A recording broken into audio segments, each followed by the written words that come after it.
welcome to Wellness Insights with Dr. Chalmers. I'm Dr. Chalmers. So this is a fun one for me. This always starts lots and lots of arguments and people calling me all sorts of names, and this is always fun. So there are several exercises that I tell people they probably shouldn't do, and there's certain exercises I tell people they should never ever do, especially long term. Three of them are some of the most popular exercises around: bench press with a bar, squat with a bar, and kettlebell swings. You should never ever do. So here's why. The natural range of motion for the shoulders, and for those of you who are watching us, you can see this. Natural range of motion of the shoulder is here. So what ends up happening is as you're doing that motion, it's arms up, elbows out by your side, hands in front of your elbows. As your elbows come closer, as your hands come up like you're doing a bench press, your hands come closer together. A bench bar does not allow that to happen. So it puts a very interesting force vector into your shoulder that will damage it almost every single time as time goes along. So I tell people, don't do bench with a bar. Do it with dumbbells. I love dumbbell bench. Like, it's awesome. But what you'll notice is that you'll come down and your hands will be pretty straight. And then as you come up, your pinkies tend to roll in towards each other. That's because that's the natural range of motion of the shoulder. Your dumbbells come out on the opposite sides of your chest. And then as you press up, they come together and their pinkies come in and they almost clang together. That's just the natural movement. That's because that's how your arms and body naturally are supposed to move. So yeah, do that. Now, I like to do cable flies. I'll do, 4 sets of 15 low, 4 sets of 15 mid, and 4 sets of 15 high. Then I'll go do my dumbbells. And the reason is because then I can do lighter dumbbells, still get the damage to the muscle, still get the growth of the muscle while I take the pressure off my ligaments, tendons, and joints, my elbows, wrists, and shoulders. If you like to lift heavy, if your goal is to be the heaviest lifting guy in the gym, which is not my goal, then go ahead and knock yourself out. Like, that's fine. Now, if you're an Olympic lifting sport and you have to do bench press, then you're going to have to train in bench press to do bench press. However, I would tell you to train a little bit here and there just for safety with dumbbells and that type of thing to maintain different functional muscle groups. Squat with a bar. When you put a bar on your back, the first thing that happens is you compress your discs. So you're putting a ton of pressure, ton of force, ton of degenerative, damaging force on the spine, the bones, the ligaments, the tendons, the discs, the nerves. All that stuff gets super compressed, and that's bad for it. Here's the other thing.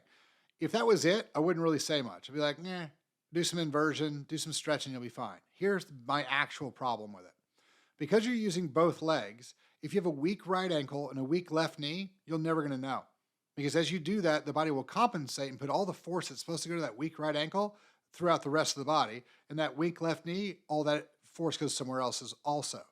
So as we build up the muscle around that weak joint, the force going into that weak joint gets greater.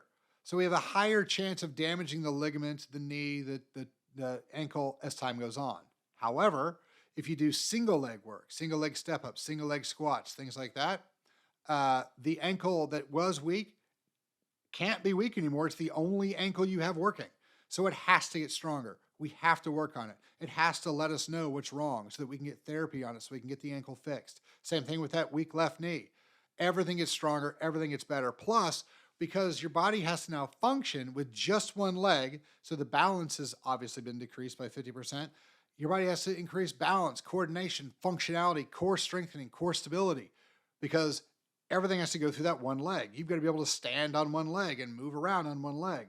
So yeah, it's a big, big deal. Single leg squats will help a lot of different things.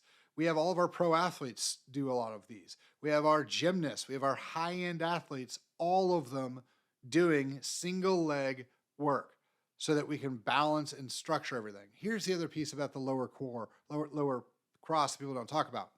If you bend over and touch your toes and your right hamstring is tighter than your left, you 100% have back and core function problems. Because think about this, as the right hamstring is pulling tighter, it's rocking that side of the hip backwards. So it's obviously destabilized, because if one is sitting neutral and the other one's pitched back 5 degrees, it's not a level surface. So you're not going to get that force vector to come off properly. So we need to loosen that hamstring.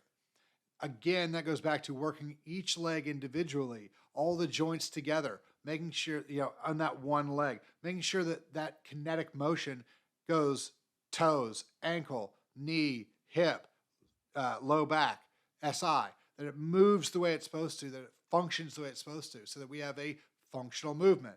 So that's the reason that I like people to do single leg squats instead of with a bar. Plus, all that, if you don't do the bar, you do single leg, you can hold a 20, 30-pound dumbbell, go slow, and just burn up your legs. Like when we have our professional athletes do them, when they first come in, we're like, we're just doing single leg squats today with no weight. People go, oh, this is going to be easy. And like 30 minutes later into it, they're crying, their knees are wiggling left and right, and they're like, I'm done, I can't do this anymore. And these are pro athletes. So a lot of you guys are going to have to like do some stuff for balance. You're going to have to hold stuff as you do this. But it's trust me, it's the best way to go is to do single leg squats and function through there. So, and I'll do some videos on how to do that here before too terribly long. Now, kettlebell swings. Okay, 50% of the kettlebell swing I love, think is awesome, and I think we should do more of. 50% I think we should never ever do or never ever come close to doing ever again. The 50% that's bad is bad enough that I think we should never do kettlebell swings. So the grabbing the weight and coming up with it, love it, awesome. That hip pop, that's phenomenal. It's a great explosive exercise. Now, if you let go of the kettlebell swing at its apex and just let it fly, it's a fantastic exercise. Do more of it. Go outside and throw those hammers, throw those things, fling them all over the place, knock yourself out. We're going to have a great time. We're going to get stronger. The issue comes when we try to catch it. As it comes down, 90% of the time, you catch it in a manner that puts all that force, that snapping instant force in the L4, L5, L5S1 disc, and it's going to damage the disc. I have sent more people to surgery from kettlebell swings than I have from car wrecks. Okay? So that's why I don't like it. Now, if you're like, hey, I'm going to go outside in the grass and I'm going to throw my 20-pound kettlebell swing, okay, you're not going to swing it anymore. You're just going to fling it. You're just going to throw it, walk up to it, throw it again. Dude, do that exercise. That's a fantastic exercise. But anytime we start catching it, it's bad. So even the exercise where you toss the medicine ball up in the air and then you catch it, when you catch it, see where that force goes. If that force is going into your low back, don't do that exercise anymore or drop the weight. You're supposed to catch that with your hips and drop your hips straight down, not move your back at all. The problem with kettlebell swings is that you can't really do a swing without letting that force go into that L5S1 vertebra. And the vast majority of people, when they get tired, they start losing their form and everything goes right there as well. So that's why I say you should never do those. So those are your three that are really, really bad. I think you can remove all bar work, from exercise, even curls with bars and stuff like that. Use dumbbells, use individual handed dumbbells. Like I don't have any bars. I will never have any bars in my personal gym, the one I work out in. I've just got cables and dumbbells. So think about those exercises. If you're at a point where you don't need to show off with your bench press anymore, I would take them out. Take out the squat. Start doing single leg work. I think you're going to find that it's hard. And so I think you'll find that if you miss the hard, you'll find it there. And as far as functionality goes, I think you guys are going to find it pretty awesome as well. Now, I'll tell you one more thing. When I was in high school and I didn't know any better, I was doing squat as well, heavy squat. I was, my max squat I ever did was 600 pounds. My ankles were jacked in high school and college and for quite a while. And they always hurt walking up and down stairs. And some days they hurt a lot worse than others, but I could always feel them. When I started about 3-4 months into doing single leg squats, by the time I got good at them and everything else like that, I was walking up the stairs chasing one of my kids and I realized my ankles don't hurt anymore. So I fixed my ankles doing single leg squats.